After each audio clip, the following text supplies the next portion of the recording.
Hello there, and as usual, I'm Aaron from Stand Gamers, and welcome. So today we're taking a look at another beautiful Steam Workshop item, and this particular one comes from Bruce Liedel. Now, we've looked at a lot of his designs in the past, and his designs just never seem to disappoint. They're always really innovative, they come with just tons of features, and they look absolutely beautiful.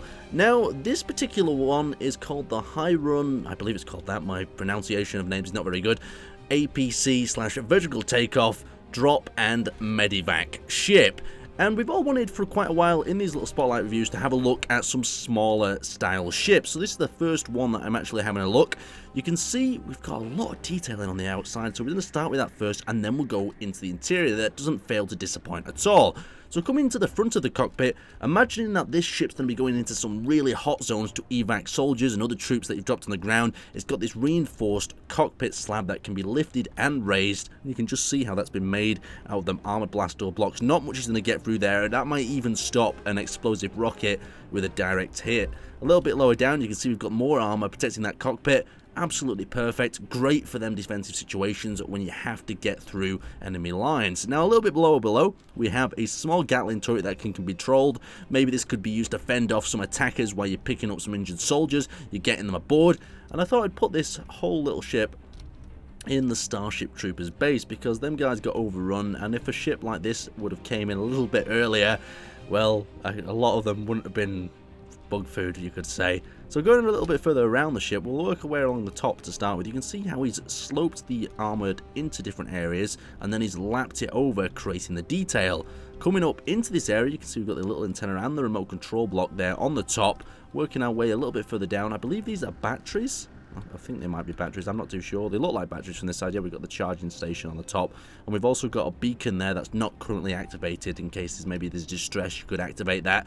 Coming down to the side, we've got the vertical takeoff and landing engines that actually shift due to different modes. And something I really like about this is look how he's put the lighting in this little vented section here. This creates the effect that these engines are maybe hot, pulsing down thrust, just really giving that cool feeling. Now these little turrets at the side are actually AI controlled and can be activated from the cockpit, so you've got these two little rocket turrets as you're going along, engaging targets and helping you out. We've also got the rear thruster. Now this rear thruster works really interestingly in conjunction with the front two to stabilize it perfectly for takeoff and landings vertically. Now coming to the back, we've got this double sort of thruster pack here that allows you to do very precise movements of the ship left and right when it comes into landing. That's very important to get into them very tight zones like this base. Now towards the back of the ramp, we've actually got ourselves some warning lights. We can put the ramp up and you can see how they go off. So the actual warning lights on the ramp go off. You can see how they turn on. There we go. And if I step myself into here and we turn off that light, see the lights on the ramp have actually gone on and off, and this interior is beautifully done once again. Reversing that monitor upside down creates a really nice bed. We've got the medical zone. You could imagine a space engineer lying on here severely wounded after a battle. You've got his pulses, vital signs, some random tools there that you could be used to probe your space. I don't know what that would be used for. Maybe capturing a small rat-like animal or storing a pigeon. I don't know, whatever you do on this sort of spaceship. As we come a little further back, we've got a variety of different seats. Now the only drawback I see with these seats is when you actually sit on them, they project you outside. So you can see I can sit on this chair and it's projecting me outside, but you could say that's an advantage because that could drop you even faster into the thick of it. But I think in reality you would want to run down the ramp. So we've got the oxygen generator here, so before they go off onto a strange sort of planet, these guys can actually pick up a little bit of oxygen from that area there. We've got the hatch, and we've also got weapons, so we can activate our weapons and activate the hatch from these buttons here. The cockpit is up at the front, and since we're up at the front of the cockpit, you can actually have a look through this little glass panel below that shows you the weapons. Oh well, that's actually access to the turret itself, so you can feed ammunition into the turret. You can also turn it on and off. You see Gatling turret options there. So let's actually switch to this thing and I'll show you through the menus. So the first thing we want to do is go to the cockpit. So you can see this is our view when the hatch is actually battened down. If we press 3, that is going to reverse our legs up. That we don't really want to do while we're on the ground. So I'll put my legs back down. You can see that. If we press 2, our little visor is raised so we can now see what we're actually doing. I'll turn off the hood as well. So now the hood's off, we need to begin the vertical takeoff. So our engines are in vertical takeoff mode, so we can just thrust up from the base. And now we want to start traveling along. Now what's great about these engines is if I deactivate that, I also need to bring the ramp up at the back with 9. Ramps up at the back. Let's do a little bit of a troop mission around this valley. So we're going to hit number 1. That'll switch the engines into forward mode. So to actually thrust forward now, all I have to do is hit spacebar, and it'll allow me to travel along at quite some speed. Now the thing about this, if I hit 1 again, you can see it slows the ship almost instantly, braking and allowing me to come in for another landing. If I also hit number 3, I can bring up the landing gears like so. So let's actually try doing a little bit of a pinpoint landing in this area here.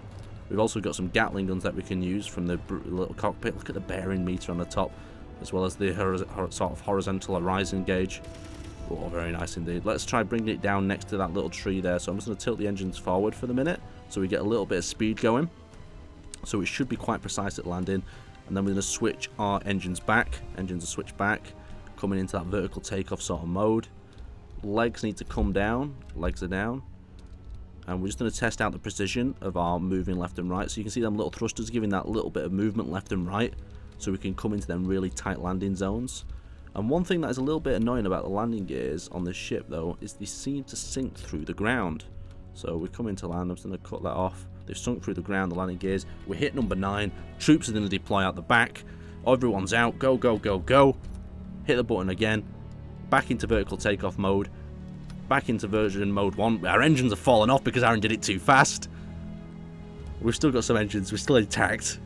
I wonder how these would do in a firefight if they got shot up like that. Oh no, we've not got enough thrust to hold the ground. Oh. And we've made a mess of ourselves with that one. But anyway, if you manage to fly this thing without the rotors being abducted by Clang, then your ship won't look like this, but you'll have another beautiful little model like this going. So if I just switch this back around, we'll paste one final one in. There we go, engines should activate. There we go. A very beautiful little ship. Definitely check this one out in the workshop. I'll have a link down in the description below. And it fulfills some really nice vertical takeoff and troop deployment needs. Anyway, I'll see you next time.